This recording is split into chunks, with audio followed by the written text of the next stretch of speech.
Fue un jueves cualquiera, a eso de las 8 de la tarde, cuando me di cuenta de que mi mujer había salido de casa sin ropa interior. No es que fuera un detective ni nada por el estilo. Lo supe porque ese día, sin razón aparente, Lucía se cambió en el salón, delante de mí, sin decir una sola palabra. Se quitó el vaquero, se puso un vestido corto, el azul que solo usa para ocasiones especiales, y al agacharse para recoger el sujetador que había tirado al sofá, vi claramente que no llevaba nada debajo. Nada. Me quedé quieto. Ella no me miró. Siguió vistiéndose, se echó un perfume caro que no usaba desde hacía años, se retocó los labios frente al espejo de la entrada y salió diciendo, no me esperes despierto. Es cena de chicas. No dije nada. No por miedo, ni por cobardía. Simplemente no supe cómo reaccionar. ¿Cena de chicas? ¿Así, sin sujetador ni bragas? ¿Así se vestían ahora las amigas del hospital para tomarse una caña en el Carmen? En ese momento, algo en mí hizo clic. No era la primera vez que salía por la noche, pero sí era la primera vez que se mostraba tan segura, tan despreocupada. Tan provocadora. Y delante de mí, su marido. Como si yo no importara. Como si ya no estuviera allí. Aquel vestido no se lo ponía desde el bautizo de mi sobrino, hace 3 años. El perfume, ni siquiera recordaba que lo teníamos. Y su manera de salir por la puerta, tan relajada, como si no dejara a un hombre en casa, sino a un jarrón. No me lancé a revisar su móvil ni a espiarla. No. Esa noche, hice algo que cambió por completo el rumbo de esta historia. Fui tras ella. Pero no como un celoso desesperado. Nada de eso. Me puse una chaqueta, cogí las llaves de mi moto, y la seguí a unos 50 metros de distancia. A esa hora, el tráfico en Valencia era perfecto para pasar desapercibido. Lucía cogió un taxi, no su coche. Otro detalle curioso. El tipo de cosas que uno no quiere ver hasta que ya es demasiado evidente. Lo que vi esa noche me hizo replantearme toda mi vida. Y aquí empieza de verdad esta historia. El taxi giró por la Gran Vía y yo lo seguí con cuidado, manteniéndome a una distancia prudente. Me sentía ridículo, pero no podía volver a casa con esa imagen en la cabeza, la de mi mujer saliendo sin ropa interior hacia una supuesta cena de chicas. Algo no cuadraba. Y no es que me hubiese vuelto paranoico de la noche a la mañana. Simplemente había algo en su actitud que no era normal. Una confianza distinta. Como si supiera que ya no tenía que fingir nada conmigo. El taxi se detuvo frente a un restaurante que conocía bien, uno de esos sitios elegantes con ventanales amplios y luces cálidas. Desde fuera no parecía un lugar para una cena informal con compañeras del hospital. Aún así, esperé. Fingí mirar el móvil, pero no podía quitarle los ojos de encima. La vi bajarse del taxi con ese paso que tenía cuando sabía que la estaban mirando. Ella no caminaba así cuando iba al supermercado, ni siquiera cuando salíamos a cenar los dos. Ese caminar lo había visto antes, pero hacía años, cuando aún nos estábamos conociendo y todo era juego. Ahora era otra cosa. Lucía no entró sola. Apenas 2 minutos después apareció un hombre. No era uno cualquiera. Alto, pelo oscuro, barba bien recortada, camisa blanca arremangada hasta los codos. Iba vestido como esos tipos que no tienen que esforzarse para impresionar, como si ya supiera que tenía el terreno ganado. No se saludaron con un beso ni se abrazaron, pero la forma en que se miraron fue suficiente. No fue una mirada casual. Fue una de esas miradas que dicen te estaba esperando sin necesidad de palabras. Entraron juntos al restaurante. Y yo me quedé en la moto, con el casco aún en la mano, sintiéndome como un absoluto imbécil. No sabía qué hacer. Por un segundo pensé en volver a casa, fingir que no había visto nada, evitarme el mal trago. Pero algo me obligó a quedarme. Quizá era necesidad de confirmación, quizá simple orgullo. Crucé la calle y me acerqué a uno de los ventanales. Me situé a un lado, lo justo para no ser visto pero sí tener un ángulo claro hacia el interior. Allí estaban, sentados en una mesa junto a la ventana, ella frente a él, los dos inclinados hacia adelante, hablando como si el resto del mundo no existiera. Él le cogió la mano por encima de la mesa. No por cariño, sino con esa naturalidad que solo se tiene cuando ya hay confianza. Ella no se apartó. Sonrió. No fue una sonrisa tímida. Fue cómoda. Sincera. Estuvieron así más de una hora. Yo no me moví. No me importaba si alguien me veía o si pasaba la policía y pensaba que estaba planeando robar el local. Necesitaba verlo todo. En algún momento, ella se levantó para ir al baño. Él aprovechó para mirar el móvil. Le vi escribir un mensaje rápido y luego mirar hacia la puerta. No me buscaba a mí, claro. Esperaba a que ella volviera.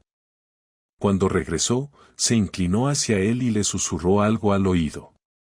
Él sonrió y pidió la cuenta. No era necesario ver más. Lo entendí todo sin necesidad de una escena de película. No iba a volver a casa esa noche. Eso lo tenía claro. Me subí a la moto, conduje sin rumbo durante media hora, y acabé en el aparcamiento de la playa de la Malvarrosa. Apagué el motor y me quedé sentado mirando al frente, sin saber exactamente qué hacer con la información que acababa de presenciar. Sabía que lo había visto con mis propios ojos, pero una parte de mí todavía quería una explicación. Algo. Cualquier cosa que no fuera lo evidente. El problema es que no podía dejar de pensar en los detalles. En cómo había salido de casa sin nervios, en cómo me había mentido con tanta tranquilidad, en lo natural que era todo para ella. Eso era lo que más dolía. No la traición en sí, sino la facilidad con la que lo hacía. Como si yo ya no contara. Como si nuestra vida juntos fuese solo una rutina más, algo que podía sostener en paralelo mientras tenía otra historia por fuera. Esa noche dormí en el coche. No por falta de opciones, sino porque no quería ver a nadie, ni dar explicaciones. No podía enfrentarme a la cama vacía sabiendo que ella estaba con otro. A las 5 de la mañana, encendí el motor y volví a casa. Cuando llegué, ella ya estaba allí. Dormía plácidamente, como si nada hubiese pasado. Me acerqué, la observé unos segundos. Llevaba una camiseta vieja mía, de esas que usaba para dormir cuando aún éramos felices. Me dieron ganas de despertarla, de decirle lo que sabía, de preguntarle si se había reído de mí todo este tiempo. Pero no lo hice. Me fui al salón y me senté en el sofá, sin encender la tele, sin mirar el móvil, sin hablar. Solo esperando a que amaneciera para tomar una decisión. Porque ahora lo sabía. Ya no había lugar a dudas. No dormí nada. Me pasé la madrugada entera sentado en el sofá, con los brazos cruzados, mirando la puerta del pasillo como si de ahí fuera a salir una respuesta. A eso de las 8, escuché el sonido del grifo en el baño, seguido de pasos suaves por el pasillo. Lucía apareció en pijama, con el pelo recogido, la cara lavada y ese gesto tranquilo que tenía cuando pensaba que todo estaba bien. Ni se sorprendió de verme allí. Me miró y dijo con voz calmada, como si no hubiese pasado nada la noche anterior, ¿no dormiste? No respondí, solo la observé durante unos segundos que se hicieron eternos. Ella se cruzó de brazos y repitió, esta vez con una gota de impaciencia, ¿Jorge? Me levanté despacio, como si necesitara mantener cada movimiento bajo control, como si un paso en falso me fuera a hacer perder el poco control que me quedaba. Caminé hacia la cocina, agarré un vaso, lo llené de agua, lo dejé sobre la encimera sin beberlo, y me giré para mirarla. ¿Dónde estuviste anoche? Le solté, sin rodeos. Ella parpadeó un par de veces, sorprendida por el tono. No contestó de inmediato. Desvió la mirada hacia el suelo como si estuviera evaluando cuál versión usar. Entonces murmuró, te dije, con las chicas del trabajo. En el centro. ¿En el restaurante frente a la casa de Les Roques? Pregunté sin moverme. Ahí se tensó. Pude notarlo en su mandíbula. No esperaba que supiera dónde había estado. Su silencio fue breve, pero bastó para confirmar todo.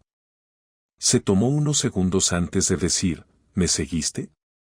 Te vi entrar con él. Vi cómo te miraba. Cómo le cogiste la mano. Cómo le susurraste algo antes de que pidiera la cuenta. No tienes que inventar nada. No hace falta que sigas con la mentira. Solo quiero que hables.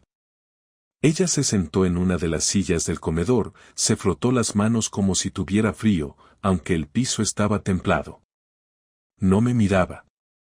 Tampoco lloraba. Su voz fue seca cuando dijo, no es lo que piensas. Ah, ¿no? ¿Qué es entonces? ¿Un juego de roles? ¿Un ensayo de teatro?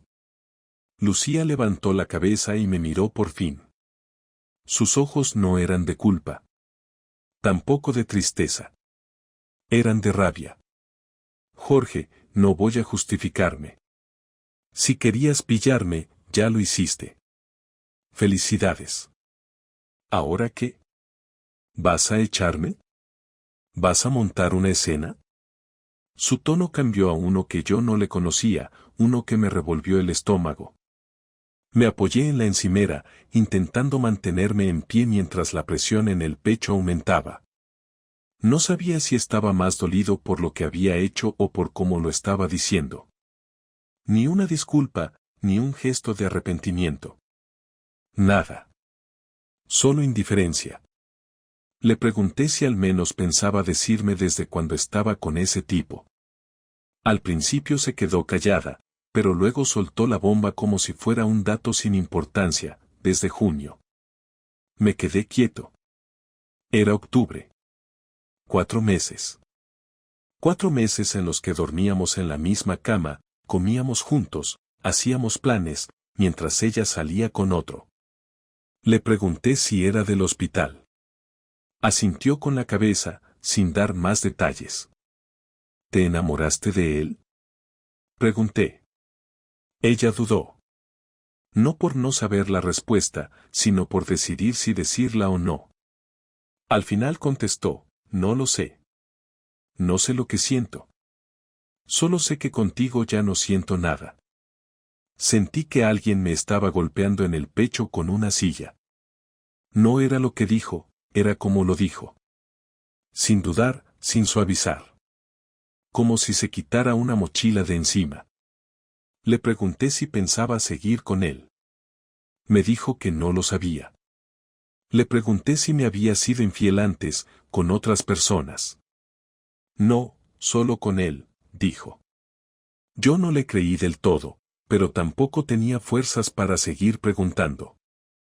Ella me miró, esta vez con algo de cansancio en la cara, y dijo, ¿qué quieres que haga, Jorge? Que llore, que me arrodille, que me arrastre. No. Quiero que te vayas. La frase salió sola, sin gritos, sin rabia, sin teatro. Solo eso. Que se fuera. Ella no reaccionó como yo esperaba. No lloró, no discutió. Se levantó, fue al dormitorio, se encerró unos minutos y salió con un bolso pequeño. Voy a casa de Sandra. Luego vemos qué hacemos, dijo. Y se fue. Me quedé solo en el piso, con el sonido de la puerta todavía flotando en el aire. Me senté en el suelo del pasillo, apoyado contra la pared, y ahí me quedé no sé cuánto tiempo. No sabía si llorar, si gritar, si romper algo. Pero no hice nada. Solo me quedé ahí, en silencio, preguntándome en qué momento exacto se había roto todo. No me levanté del suelo hasta que empezó a anochecer. No quería moverme, no tenía hambre, no me apetecía mirar el móvil, ni poner música, ni hacer nada que se pareciera mínimamente a seguir con mi vida. Pero algo empezó a cambiar dentro de mí cuando abrí la nevera y vi que seguía ahí el tupper con lentejas que Lucía había preparado 2 días antes. Era una tontería, pero esa imagen me dio asco. No el contenido, sino la idea de que ella seguía presente en cada rincón del piso. Todo lo que había en esa casa tenía su huella, el olor a su crema en el baño, sus zapatos desordenados junto al sofá, las llaves colgadas con su llavero de hospital. No podía más. Me obligué a moverme. Cogí una bolsa de basura y empecé a tirar cosas sin pensar demasiado. No lloré, no grité, no rompí nada. Pero cada prenda suya que caía en la bolsa era como soltar algo que me pesaba más de lo que creía. No quería limitarme a echarla y seguir con mi vida como si todo esto hubiese sido un simple accidente. Algo dentro de mí pedía que ella pagara por lo que había hecho. No porque yo fuera perfecto ni por creérmela el dueño de la verdad, sino porque el modo en que me lo había confesado, su frialdad, su indiferencia, ese tono de superioridad como si tuviera derecho a hacerlo sin consecuencias, me hizo entender que esta vez no bastaba con dar portazo y punto final. Tenía que sentirlo. Tenía que vivir en carne propia lo que era estar al otro lado. Me pasé toda la noche diseñando mi plan. No fue impulsivo, ni agresivo, ni ilegal. Fue más sencillo. Lucía confiaba en mí. Nunca protegía sus dispositivos. Tenía acceso a su correo, a su calendario del hospital, a sus redes. No porque yo fuera un controlador, sino porque simplemente ella nunca ocultó nada, al menos hasta ahora. Así que entré en su cuenta de correo y lo primero que hice fue reenviar a mi cuenta los últimos correos marcados con estrella. Ahí encontré varios intercambios con él. No hablaban de amor, ni de sexo, sino de pequeñas cosas, tonterías cotidianas. Pero suficientes para dejar claro que lo suyo era constante y que existía una relación real. Abrí su calendario. Encontré su próxima guardia y una cita médica de él justo el mismo día, a una hora extrañamente cercana a la de su descanso. Apunté todo. Al día siguiente fui al trabajo como siempre. No dije nada. No cambié mi tono con nadie. Pero por dentro ya había empezado algo. Le escribí a Sandra, su mejor amiga, la misma a la que había ido a parar la noche anterior. Le dije que necesitaba hablar con ella a solas, que no era para hablar mal de Lucía, pero que había algo importante que necesitaba aclarar. Sandra aceptó. Quedamos en una cafetería del centro. Cuando me senté frente a ella, me miró con esa cara de alguien que ya sospecha algo. Lucía me dijo que discutisteis, comentó mientras removía su café. Sí, discutimos. Me dijo que no sentía nada por mí. Que lleva meses con otro. Supongo que también te lo contó. Sandra se quedó en silencio, incómoda. No dijo que sí ni que no. Solo murmuró un lo siento. No vengo a pedirte que la traiciones, le aclaré. Solo necesito que sepas lo que hizo y cómo lo hizo. Y que no la protejas con excusas. Porque voy a mover ficha. Y no quiero sorpresas. Sandra me observó un momento, luego bajó la mirada. Me dijo que entendía mi dolor, que ella ya le había dicho a Lucía que lo que estaba haciendo era una barbaridad. Que el tipo del hospital no valía la pena, que solo estaba jugando con ella. Y que si yo pensaba hacer algo, no iba a meterse. Volví a casa y preparé el segundo paso. Entré a sus redes. No para espiar más, sino para usar su confianza. Con su perfil, le escribí a su amante. Solo unas líneas, directas, desde la cuenta de ella, creo que mi marido sabe algo. Mejor no vernos esta semana. Bórrame el historial de mensajes. Cerré sesión. Al día siguiente, abrí una cuenta de correo falsa, a nombre de un supuesto paciente que había visto cosas en el hospital y redacté un mensaje detallado, dirigido al jefe de planta. En él insinuaba, sin mencionar nombres, que existía una relación impropia entre una enfermera y un paciente recurrente, con horarios coincidentes y uso indebido de recursos. Adjunté capturas sin nombres, solo fechas, horas, localizaciones. Información que, al cruzarse, resultaría suficiente para que alguien empezara a hacer preguntas. No sabía si eso acabaría en una sanción o en nada, pero no me importaba. El objetivo era simple: incomodidad, vergüenza, exposición. Que no pudiera seguir con su doble vida como si nada. Que él se asustara. Que ella sintiera por una vez lo que era tener que mirar por encima del hombro. El lunes siguiente, justo cuando sabía que estaba de guardia, llamé al hospital haciéndome pasar por un paciente, preguntando por el nombre de ella y el del otro. Fingí confusión, mencioné que los había visto juntos en consulta en tono sospechoso y colgué. Nada ilegal, nada rastreable. Solo sembrar dudas. Esa tarde, Lucía me llamó. No contesté. Me escribió varios mensajes. Tampoco respondí. A las 9 de la noche llegó a casa. Yo ya no estaba. Le dejé una nota en la mesa con una frase sencilla: ahora tú te quedas con las preguntas. Yo ya tengo todas las respuestas. Pasaron 3 días sin que nos viéramos.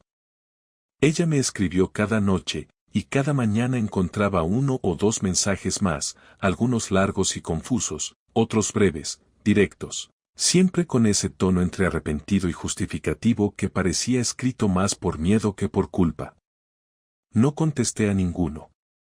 No porque no tuviera ganas de decir algo, sino porque necesitaba que entendiera lo que era quedarse con la incertidumbre clavada, esperando una respuesta que no llega, durmiendo sola sin saber si al día siguiente todo iba a derrumbarse. El cuarto día me llamó. No por teléfono, sino al telefonillo del piso. Cuando respondí, solo dijo: necesito hablar contigo. Por favor. Le abrí sin decir nada. Entró con la cara tensa, el pelo mal recogido y sin maquillaje, como si quisiera transmitir una imagen de vulnerabilidad que, en otro momento, habría surtido efecto. Se sentó en el borde del sofá, con las manos entrelazadas. Yo me quedé de pie, apoyado en la pared, mirándola sin decir una palabra. Ella fue la primera en hablar. Me dijo que había tenido problemas en el trabajo, que la habían llamado para preguntarle por ciertas coincidencias de horario con un paciente, que no le habían dicho nada concreto pero que sabía que algo raro estaba pasando. Me preguntó si yo tenía algo que ver. No respondí. La dejé hablar. Siguió diciendo que él también había recibido una llamada anónima y que, según le contó, había decidido distanciarse por precaución. Lo dijo como quien informa de una decisión externa, como si no le afectara realmente. Luego bajó la cabeza y dijo que no sabía cómo habíamos llegado a esto. Me acerqué, no para consolarla, sino para poder mirarla de cerca mientras le decía lo que llevaba días ensayando. Le pregunté si alguna vez, en estos meses, había pensado en mí mientras estaba con él. No por celos, no por saber si se arrepentía, sino por entender si yo había desaparecido por completo de su vida antes de que ella siquiera se quitara el anillo del dedo. Lucía me miró sin poder sostenerme la mirada mucho tiempo. Dijo que sí, que pensaba en mí, que no fue tan fácil como parecía. Le pedí que me dijera por qué. ¿Por qué había hecho todo esto? ¿Por qué había elegido esa forma de romper lo que teníamos? Su respuesta fue una mezcla de excusas y verdades, que se sentía invisible, que necesitaba algo distinto, que yo ya no la miraba igual, que se dejó llevar por algo que al principio parecía inofensivo, que no supo parar a tiempo. Le pregunté si me había dejado de querer. Me dijo que no lo sabía. Que había momentos en los que sí, y otros en los que no. Que lo que más le dolía era haberme hecho daño, que no era lo que quería, pero que cuando se dio cuenta ya era tarde. Esa fue la parte que me jodió más, él ya era tarde. Como si uno se resbalara por error y acabara en la cama de otro.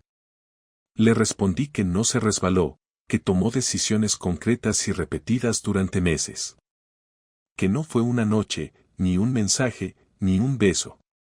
Fue una cadena de elecciones que construyó mientras seguía viviendo conmigo, mientras desayunábamos juntos, mientras hacíamos la compra, mientras hablábamos de cambiar el sofá o de si íbamos a pasar Navidad con mis padres o los suyos.